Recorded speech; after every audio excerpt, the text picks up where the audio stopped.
Deborah Owens, America's Wealth Coach, and it's time to get wealthy. You're going to learn exactly what you need to know and do to finally achieve the level of financial success you desire and you deserve.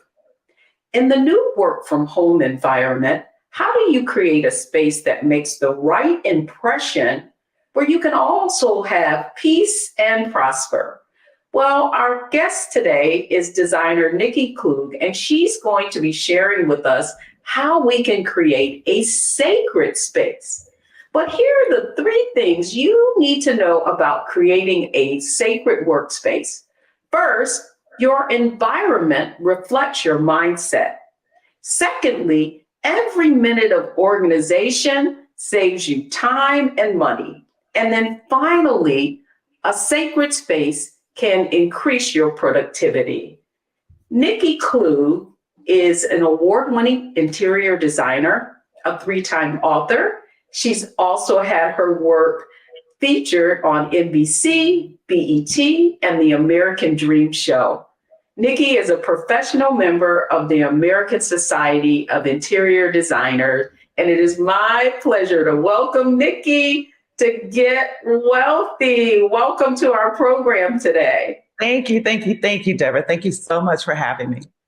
Well, I think this is an appropriate time. Well, it's always an appropriate time. But, you know, when you're nearing the year in and going into the new year, I feel like this is the time I kind of want to declutter, if you will, especially after getting rid of Christmas decorations.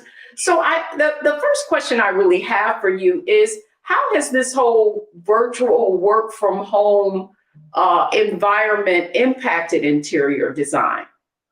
Oh my gosh, Deborah. Yes, absolutely. There's 2 times a year that I recommend people do a deep cleaning, and that's spring cleaning. And then after the Christmas decor is taken down. So this is the perfect time to start preparing your mind, your calendar, and your space for doing just that.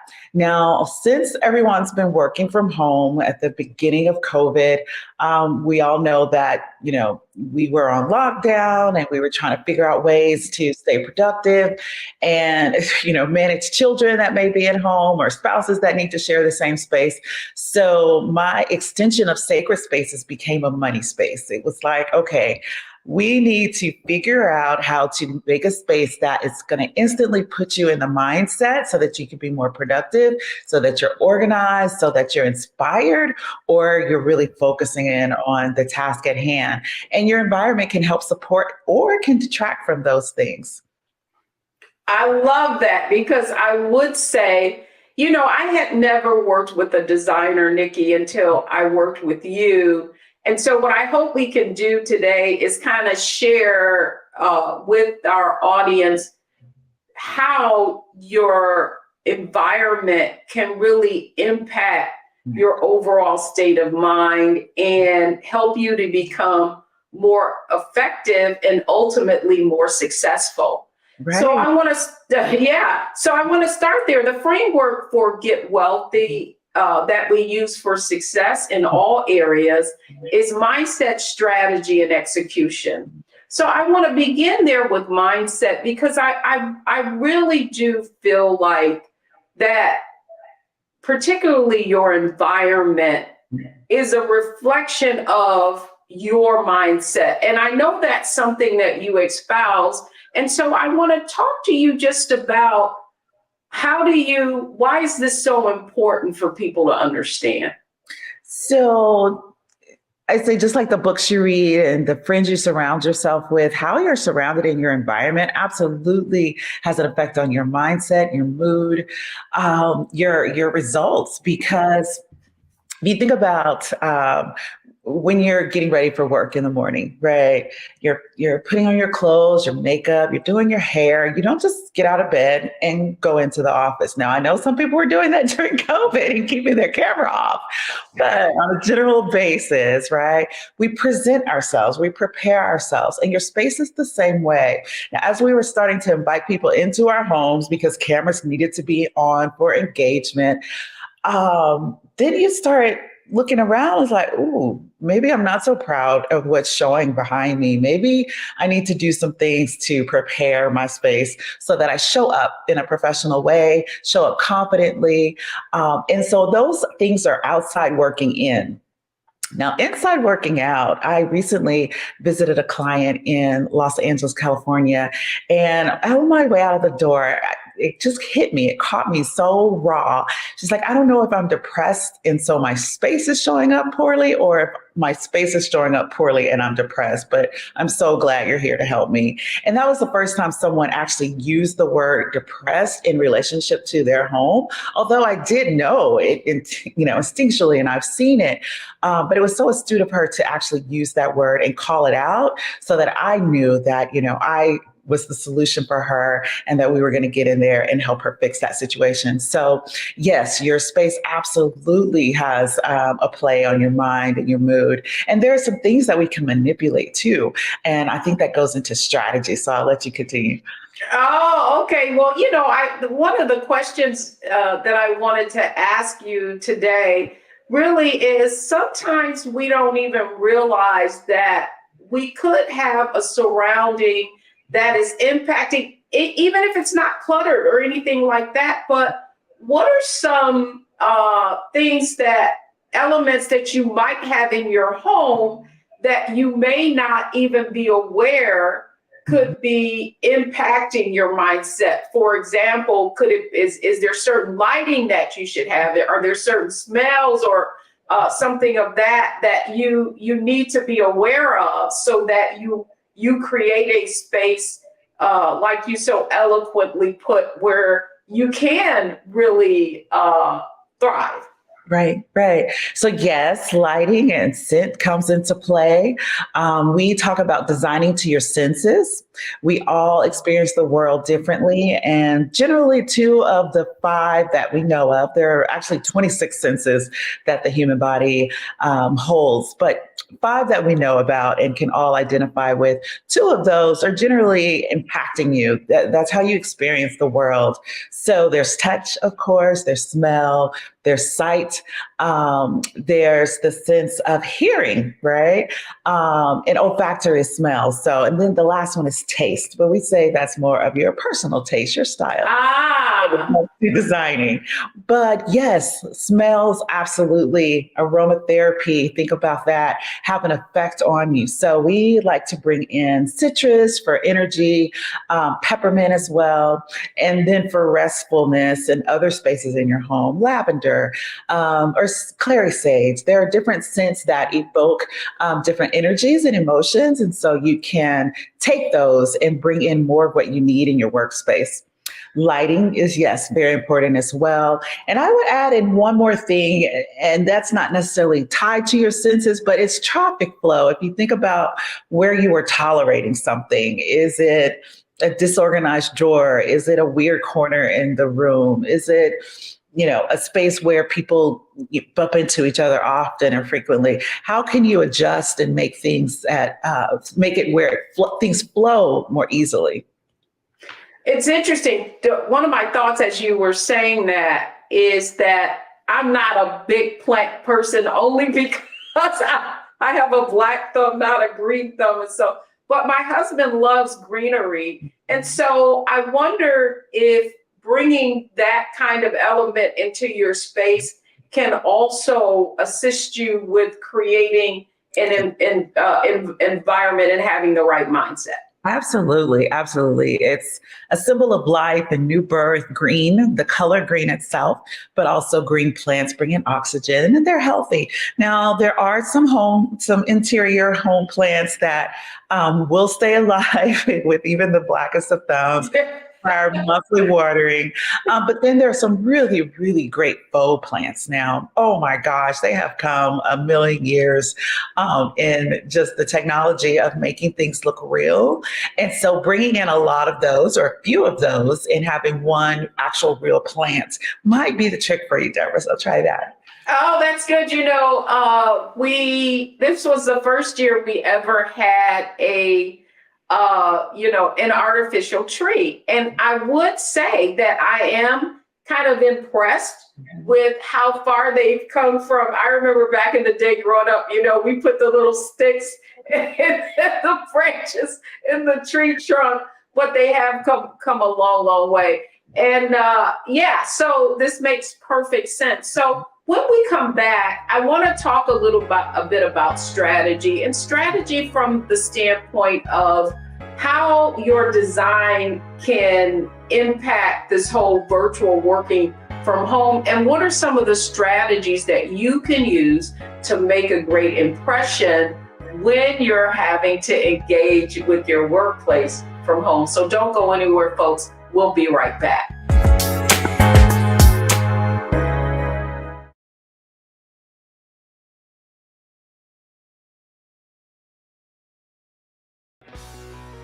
Let's be honest, as successful women, we're crushing it. Maxed out 401k and Roth IRA? Check. Aggressive savings and investments? Check. Yet, the freedom our success was supposed to buy can leave us stuck on the six-figure hamster wheel, watching retirement slip further down the road. There's another way. Get coaching courses and community at wealthyu.com.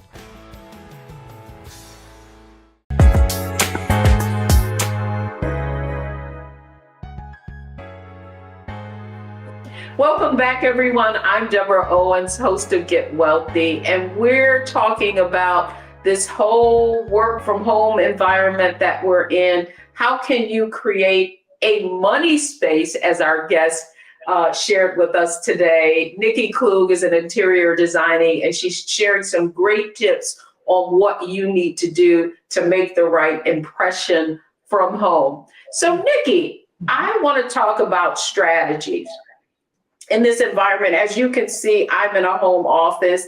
Typically, sometimes I'm in a studio. And the reason that we built a studio in our home is because, we're working from home and doing a lot of streaming now. So with that in mind, I would love for you to share how you've been influenced, right, in your design by this whole work from home environment. Oh my gosh. It has gotten so incredibly busy for us. Luckily, we started designing long distance 7 years ago now, 2 years before, 2 years since the pandemic, but 5 years prior to that. And that gave us the ability to really be ahead of the trend of working from home, because we had done so many Zoom meetings and discovered the ways to get measurements and all the specifications and things that we need for a space in order to design. So the pandemic really did boost our business in the sense that we were already steps ahead, and we were helping people in their homes by creating a money space challenge and helping people get themselves situated and organized and putting first things first, like what are the first things you should do if you start working from home. So that was quite an adventure, and I'm happy to continue that now and talk with people like you and your audience about the importance of, setting up your money space. That's maybe the first place you want to conquer if you're working from home still and haven't yet done so, and then see how that affects you and spreads out to other areas of your home. Again, how you surround yourself absolutely has an impact on your mindset and your mood. Yes, we're going to have to make sure we share that you do a money space challenge where you help people consider, what are the things that you need to consider working from home. But one of the things that I wanted to talk with you about is, as I shared, I had never used an interior designer until I worked with you. And so can you share with our audience just a little bit about how you find a designer, and what are some of the things that you need to consider when you're choosing one? Right. I think people are afraid to look into hiring an interior designer. They think, oh my gosh, it's going to explode my budget. It's going to cost so much more. In actuality, we help you save money. We help you make really wise choices and prioritize and make bigger impacts with less, as well as, cutting down on mistakes. So I know that we talked through some things, Deborah, and you had some great ideas. And I gave you the things to consider from a professional standpoint of, well, make sure you do this. And if you want to do that, then you need to talk to this person, right? And so there are a lot of considerations to be made. Designers help, with safety. Designers are absolutely required in commercial spaces because we know all of the ADA laws. In conjunction with architects and builders, we make sure that the environments are safe. All the finishes and fixtures and materials that you see, likely an interior designer, whether it's inside of an architectural firm or not, has made those selections. So yes, health and safety in a commercial environment and residential environment, we are bringing in some of those same things into the home now. I'm learning about, they don't even want to call it AV anymore. They want to call it integration. And as basically intranet for the home. So we are starting to bring in all those things we know in design and in building and construction for the commercial space, and having the luxury of bringing those inside of our homes now so that we can experience those higher levels of luxury and just functionality as well. I love it. Functionality. Well, I guess one of the reasons I was somewhat, what do I want to call it, reluctant, right, to work with a designer is because I love creating things, right? And I wanted to have my own taste, and I felt like, oh, well, I could do this. But then what I found after working with you and you putting to that, one of the things I don't think people realize is that you basically had me go out and give you some ideas of my style, what are the things that my preferences were. And you kind of took that into consideration as you created the design. Certainly, we had moved from a big home, we were scaling down. And so I had brought all of this big furniture with me. I'm telling the truth, guys. I just want you to know. And one of the things that you really helped me understand was that, you can still have a kind of a big vision, but that scale is very important. Can you talk with the audience just a little bit about how a designer can help you do more with sort of less? Yeah, absolutely. So scale, you bring that up, is so important. I don't know how many times we've had clients where in the showroom, the sofa looks perfect. It was the right size and right color. But when they got it home, it was either too large or too small for their space. And they're like, ooh, what happened here? Like, it looked really good in the showroom. Scale is so important. Color, you want to look at color in the lighting that you are in, that the piece will be in. So that's really important to know. Gosh, Deborah, and there are some designers that are known for a specific style, like people go to for that style. They know if they go to XYZ designer, they're going to get this.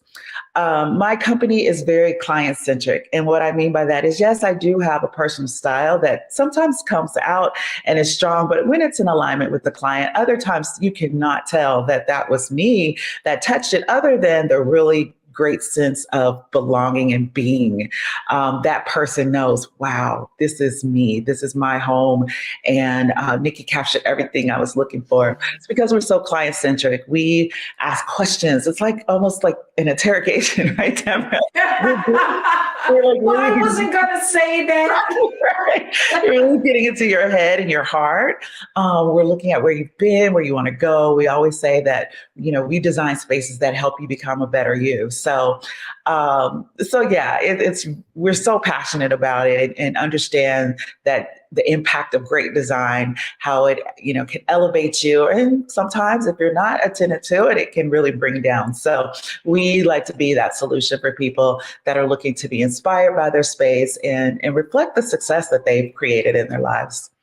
Well, the other point that I wanted to make sure that our viewers get to understand is one of the other things that I appreciated is I had bought I had existing pieces that you said, oh, good choice, right? And that you were able to sort of incorporate in the design. So I think that people may have the impression that, I'm going to have to take everything that I have and start over, and that's going to be very expensive. Can you talk to us a little bit about how you consider integrating what people already have into your design? Yeah, especially if it's a newer purchase. I mean, that reflects who you are right now. Now, if it's something from, 20 years ago, from college, from first getting married, it's not using who you are any longer, right? But if there are heirloom pieces from, say, grandmother or, great aunt, those, we find a way to work those in, because it's not about having everything brand new and everything, in a particular style. Really, our lives are integrated with who we are when we're at work, when we're with our children, when we're with our spouse. So I feel like the home should be the same way, right? It reflects many different sides of you, and the past, the present, and like I said, looking into the future. So can you give us an example? I would love for you, certainly, we're going to make sure that we incorporate some of your designs into this segment. I would love is there a favorite design that you recently, executed on that you could share with us, and just to get a sense of what your thought process is? There are so many. I literally fall in love with my clients. So again, we want to understand their family dynamics, who they are. We really go in deeper with clients than I would imagine if, ever starting this profession.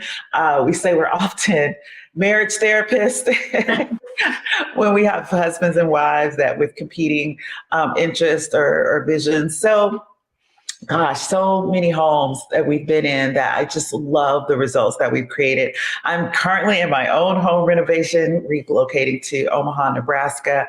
And from here, I get a clear vision of our kitchen, and it's a really sexy, swanky kitchen. That's my newest favorite. Okay. Gosh, it's well, talk to us about that for a moment. Like, it wasn't new construction? Was it new construction, or was it an existing home? And if it is an older home, right? If it is an older home, how do you approach that? Yeah. So this home was built in 1994, which is also the year we got married. So I thought that was kismet. And it's an older, Americana style home, not too Spanish, not too colonial, just, pretty general with a lot of great space. And so it was needed to, remodel the kitchen and the bathrooms, change the flooring, update some spaces. And so we've been working on that the past 10 months. The kitchen is a reflection of our new mindset and our new space that we're in. We have 4 sons, my husband and I. And the youngest just recently left home. It's been a year now. It feels still so new. So we're new empty nesters. And this kitchen has Black cabinets on top and a really warm, deep wood on bottom with a backsplash that has Black and gold inlay. And so it's really very, very modern, clean lines, flat panel doors, touch open and close, no hardware that's visible, except for on one pantry area. It's a thin, sleek Black fingertip opener and a really super deep pantry. The cabinetry goes from floor to ceiling. I'll see if I can get you some pictures to. Yes. So I want to. If you can give us pictures, we'll definitely include it. So. Yeah, I'll tell you, I want to know, because you shared a picture of that was the agate, the agate rock? Yes. Where were you putting that at? Where was that going? That's in the shower area of our primary bathroom. Oh my. Yeah. So we've got to have pictures. I'll give you some progress. This is a big job, right? I feel like you must have renovated you talk about kitchen, floors, bathroom. That's almost a complete renovation. Essentially. Yeah. So when we come back, though, I want to talk about execution. So you have been hearing how Nikki Klug Interior Design really approaches design. And if you haven't ever worked with a designer that perhaps you were like me, that's really what we want to share with you today. So when we come back, it's all about execution.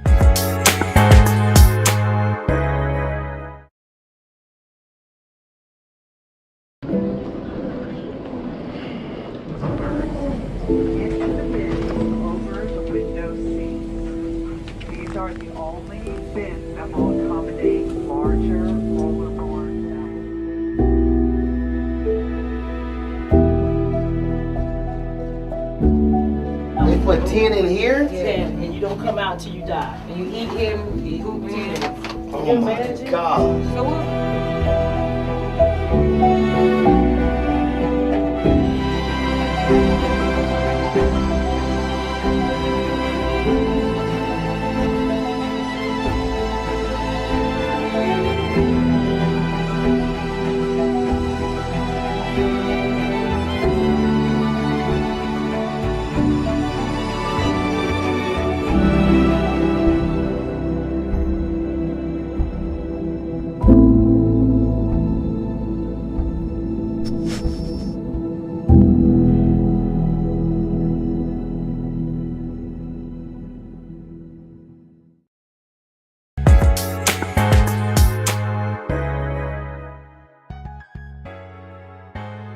Welcome back, everyone. I'm Deborah Owens. You're watching Get Wealthy. And with all of us working from home and wanting to have a life that, a visual representation that we're bringing people into our homes, joining me today is Nikki Klug.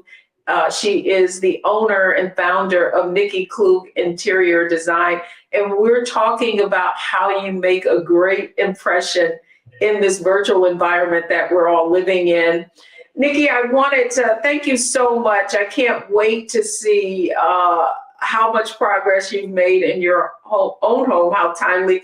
Now I want to talk about execution, because I do think that when you're working, if you've never worked with an interior design, here you come with these ideas. You basically give me a rendering of and add the actual furniture, and talk about once you sit down with the client, like you did me, and you go back into your, I don't know, your, what do I want to call it, your lab, and you find all these different things based on the conversations that you have. What is the process that you go through in creating that design? And delivering it to the client so that they can make choices? Yeah.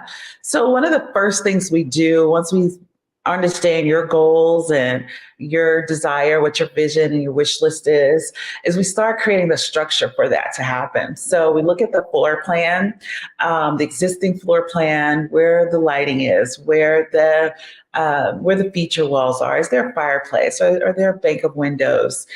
We start looking at the structure of the space and create a furniture plan. So we lay out, furniture according to how many guests do you entertain? What's your family structure like? Do you have pets? We think about all the different ways that the space could be used in a functional way, and we get that on paper. From there, we see, okay, these are the pieces we need to buy. Maybe we have a couple of different choices, and we build out a budget. Okay, what is it going to take to bring this all to life? Not only the furniture, but also the layers, the draperies, the lighting, any special wall treatments. We look at, like, what's the potential of this space? How are we going to get this over the finish line to this client's wish list and make it an extreme transformation, the one that they're looking for. And from there, once we have the structure and the budget, we start thinking about their senses, like how do they want to experience this space? Is there a sense of sight? Are they really big on color? And if they're, primary input is sight, should it be an organic space or more of a structured and modern and clean space? Usually we're about 80% of people are visual, of course, and you obviously think of that when you think of interior design. But then we started thinking about, is it touch? Is it texture?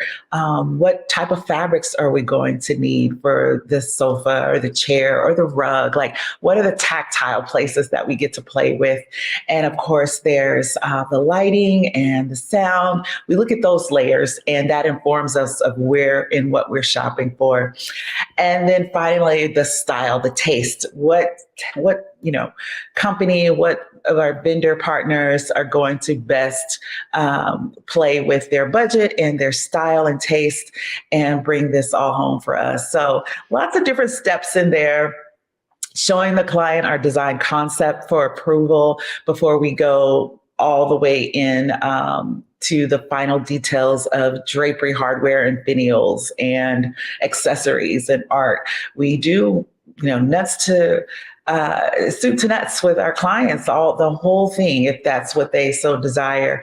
Or sometimes it's a consultation where we give them all of our great ideas and let them execute it on their own.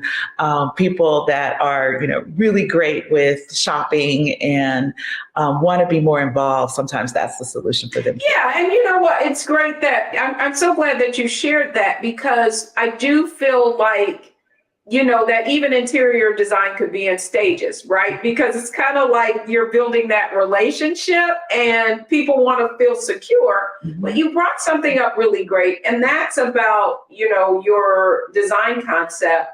Yeah. And talk to us a little bit about how in that design concept, certainly your client comes up with a budget when you're looking, or it could be the other way around, you give a design concept. Do you, in your when you're presenting something to a client, do you give them options, right? Like, this is this would be your high choice, this would be your low choice, and this would be a, what do I want to say, a saving conscious choice or something like that, just so that our folks can get a sense of what that looks like and feels like. Yeah, actually, during the consultation, Deborah, we look at that framework, that furniture plan, and the pieces that need to be purchased new. And we build a budget so that it's comfortable with the client. So we have budget agreement from the beginning. Now, every once in a while, we really, really want to honor budgets. Every once in a while, there's this amazing piece that blows the budget, and it's like a definite splurge. What we'll do behind the scenes is we'll work to maybe make this piece a little less or that piece a little less, so that we still come within the overall budget. But still, sometimes it's like, okay, let's show the piece that works, in agreement with what we decided from the beginning was acceptable and comfortable. And then let's show the splurge piece. And if necessary, let's already have a plan of how to get that splurge piece, whether it's now or, and we put some other things off, or if we can get it later, but it makes sense to get the more reasonable, if you want to say that word, thing. So, reasonable. That was the word I was looking for. That's the other thing that I wasn't aware of, and that I think people need to understand, is that, when you're going into some of these furniture retailers, or you're online and you see that retail price, that is retail. And in some cases, and in most cases, interior designers have relationships with these vendors. And so what you can really bring to bear is the ability to negotiate on pricing using your own leverage and your discounts. Talk to us a little bit about that.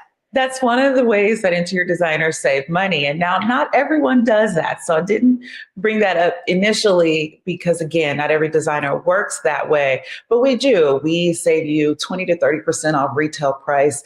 And oftentimes the interior design service itself is paid for through the savings of the purchases. So yes, interior designers, we have vendor partners that we have great buying power with, and we don't have the overhead of a big chain store.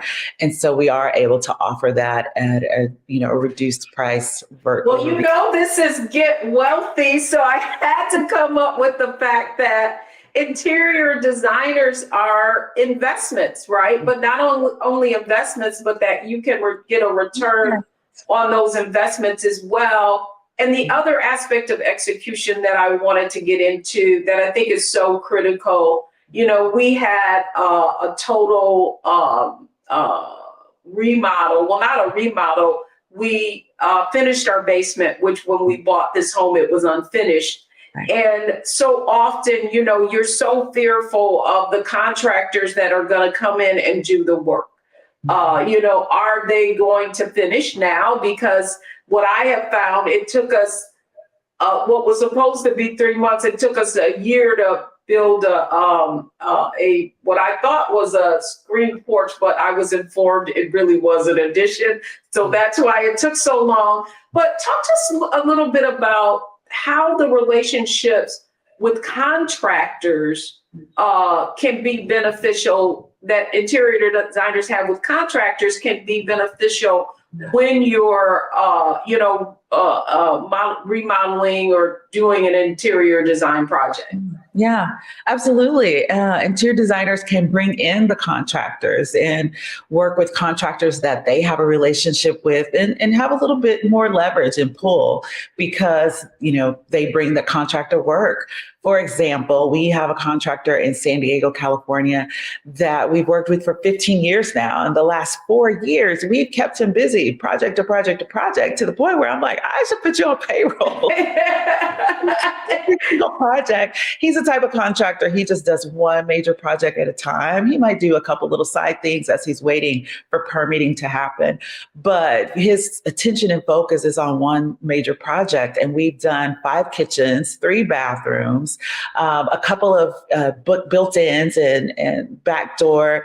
I'm thinking of one specific home. It was a different need than our normal flow, but we have kept Tommy so busy. And because of that, he is not that he's beholden to us in any means, but he wants to keep me happy because I keep bringing him business. So he stays on schedule. He's very communicative. He's very clean and neat and meticulous. And I love that. And that's why I keep going back to him. But yes, your interior designer will have relationships locally that can benefit you in the long run versus you trying to, beg the contractor to come back and make progress and keep you informed with what's going on. The construction industry is quite taxed right now. And even before COVID, their practices aren't necessarily, as business oriented as maybe some of us are accustomed to in a commercial space or commercial setting. So it can be challenging, Deborah. It definitely can be challenging. But I want to bring up one point. I want to go backwards a little bit because not everyone knows, especially your savvy investors would want to know this, that you can take a deduction for the cost of your interior designer. When you're doing your home, it becomes part of the basis of your home costs. When you go to sell, keep all those receipts, keep all those purchases. Now, not furnishings, but anything that changes the home, the design for that, the labor that went into planning that, and the materials and construction labor, that all gets written off as part of your basis when you go to sell your home. So really important to know. Not everybody knows that. Absolutely. And also, I get all excited because we're talking about investment and return on investment. But also, one of the things that you should know is that the two major areas of your home, when you upgrade them, that increase the value of your home are what Nikki just said she's doing in her home, and they are kitchens and bathrooms. So I believe, I'm so glad you brought that up because I believe that, I was just speaking with a coaching client and we were talking about ways that she can create, I call it sweat your assets, right?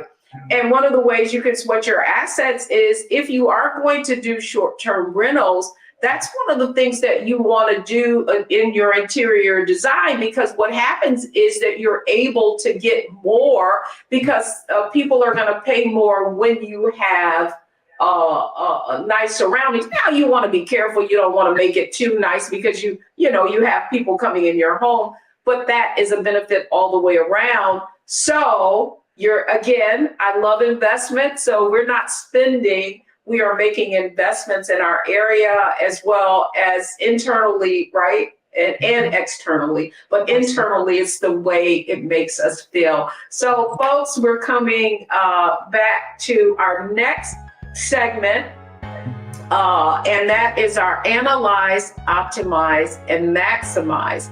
And one of our whole focus for this segment was working from home. And so when we come back, that's exactly what I'm going to have Nikki share with you, exactly what you need to do to add that to your environment.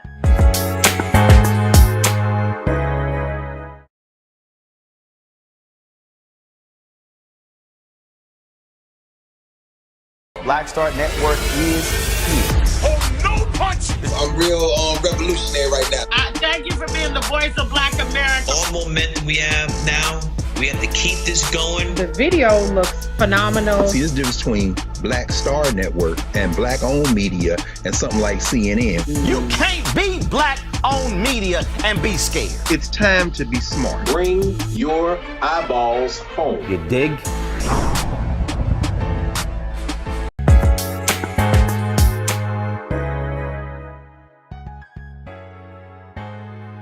Welcome back, everyone. Well, this has been a fabulous conversation about creating sacred spaces. We do know that at this time, in these times that we're in, working from home and bringing people into our homes virtually has become even more critically. So, Nikki, welcome. It's our Analyze, Optimize, and Maximize segment. So that's what I want to talk to specifically about.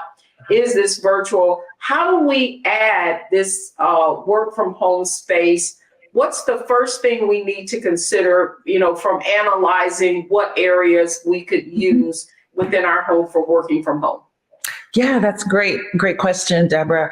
If you don't have an extra space, say a guest bedroom or a den that doesn't get used often, there are some other areas that you can consider. Now, those will be ideal because you can close the door, no one's disrupting you, no one's, making noise in the background, and you can maybe make some changes in that space to set up a proper office.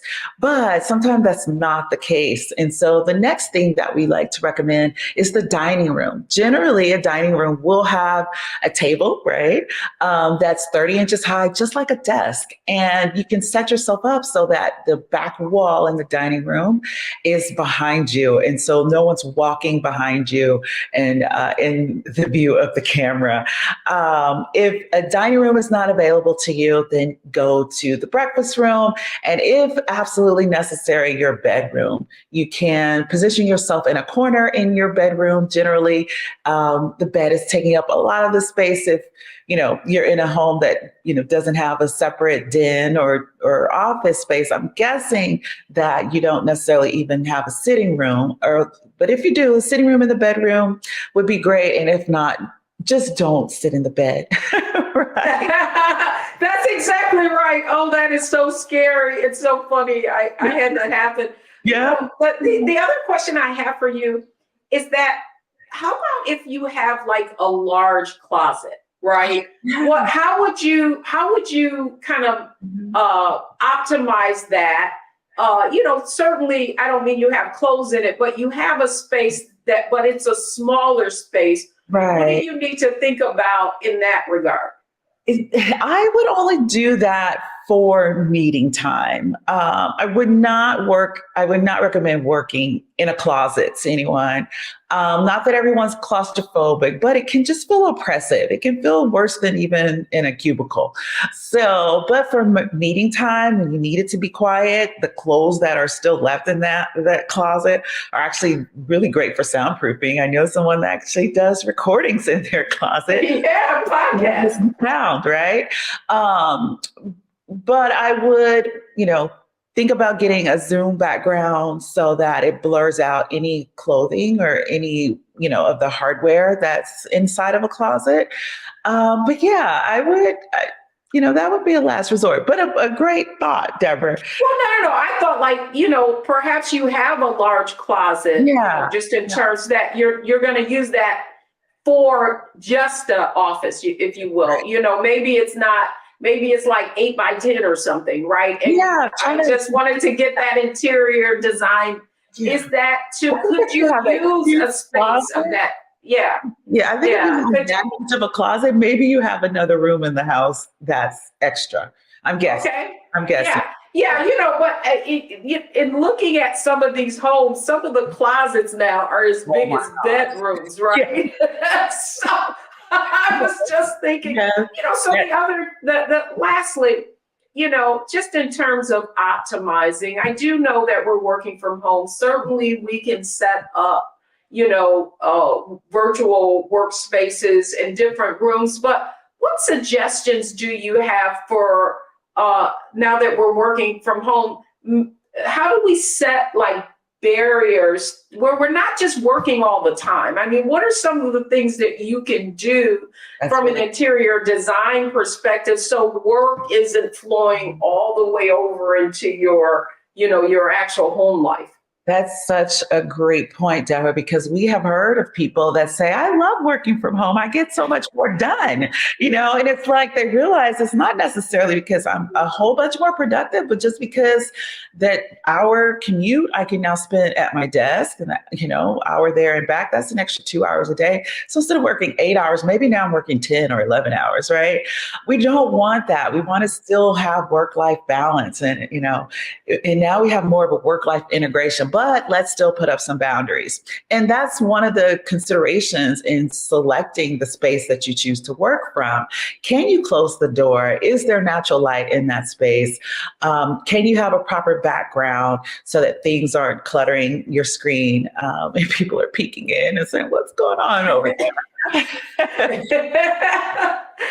So yes, you want to consider these things as you're selecting your space and closing the door. Closing the door not only to keep people out when you're having meetings and indicate, hey, I'm in a real focus zone right now, or I'm inside of a meeting and cannot be interrupted, but also closing the door when you're done for the day so that you're not tempted to go back and do one last thing or, ooh, I thought of something else. Write that down on a notepad and don't enter that money space. Like really try so hard to keep these boundaries and set up your money space such that it supports your whole life and not just your work. I love that money space. I think we could use a little help here as well. I'm not in the studio. This could use some work as well. Nikki, thank you so much for joining us. But please tell our audience how they can contact you and just briefly about your Money Space Challenge. What is that and what can people anticipate? So the way to get in touch with us is Nikki Klug on all the platforms. Instagram, Pinterest, Facebook, LinkedIn, NIKKIKLUGH design. And the website is nikkiklugdesign.com.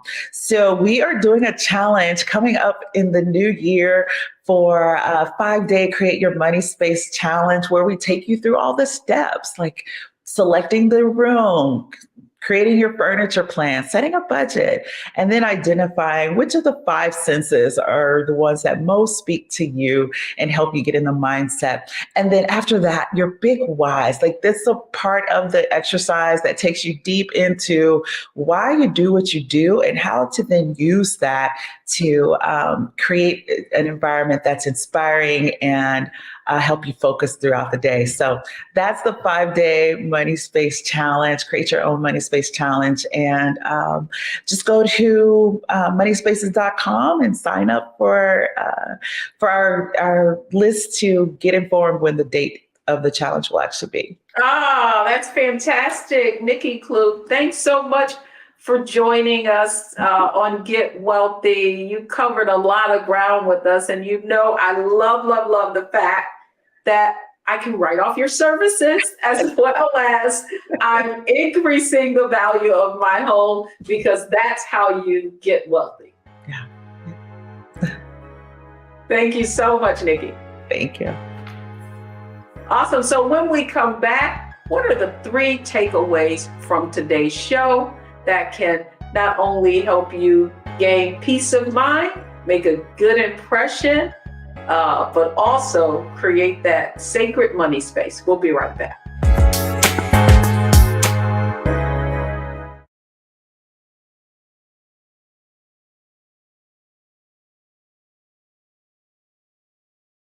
When you talk about blackness and what happens in black culture, we're about covering these things that matter to us, speaking to our issues and concerns. This is a genuine people-powered movement. There's a lot of stuff that we're not getting. You get it, and you spread the word. We wish to plead our own cause. Too long have others spoken for us. We cannot tell our own story if we can't pay for it. This is about covering us. Invest in black-owned media. Your dollars matter. We don't have to keep asking them to cover our stuff. So please support us in what we do, folks. We want to hit 2,000 people, $50 this month, raise $100,000. We're behind 100,000, so we want to hit that. Y'all money makes this possible. Checks and money orders go to P.O. Box 57196, Washington, D.C. 20037-0196. The Cash App is $RM Unfiltered. PayPal is R Martin Unfiltered. Venmo is RM Unfiltered. Zelle is Roland at RolandSMartin.com.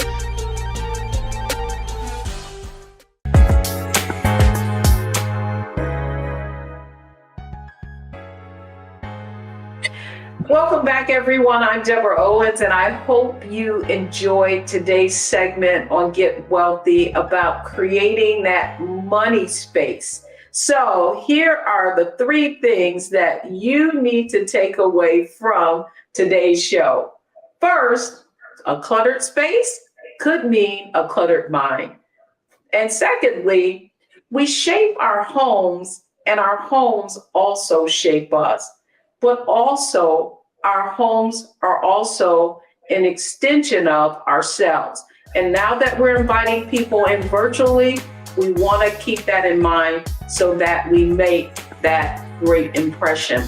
That's going to do it for us on Get Wealthy. Thanks so much for joining us only on Black Star Network.